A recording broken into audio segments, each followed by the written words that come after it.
ഇത്തിരി തെണ്ണുണ്ട് നിൽക്കോടി. എനിക്ക് പിന്നെ തെണ്ണമില്ലാണ്ടിരിക്കോ?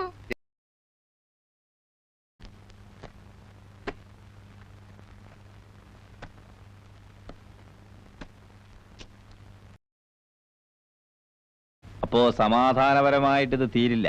സമാധാനപരമല്ലാത്ത വഴി കയ്യിലുണ്ടോ? പിന്നെ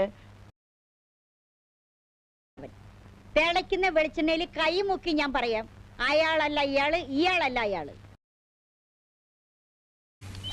അതൊന്നും വേണ്ട. അല്ല, വേണ്ടിയിട്ടല്ല. എന്നാലും നമ്മുടെ ഇപ്പത്തെ ചുറ്റുപാടില് ഇങ്ങനെ വല്ലതും ചിന്തിക്കല്ലേ വഴിയുള്ളൂ. കുര്യച്ച, ഈ വേണ്ടാത്ത കാര്യങ്ങൾ പറയല്ലേ. എന്തായാലും അയാൾ തരാതിരിക്കില്ല. തരുവോ? അയാളെ കണ്ടാൽ അറിഞ്ഞൂടെ നല്ല മനുഷ്യനാണെന്ന്? തീർച്ചയായിട്ടും തരും. കുര്യച്ചന് എന്നോട് വിരോധമൊന്നും തോന്നരുത്. ഇതൊരു ബ്ലാക്ക് മെയിലിംഗ് ആണെന്ന് കരുതുകയരുത്. എത്ര കാലം കഴിഞ്ഞാ മരിക്കാന്നറിയില്ലല്ലോ, അതുവരെ ജീവിച്ചു പോകണ്ടേ. നമുക്കൊരു കാര്യം ചെയ്താലോ?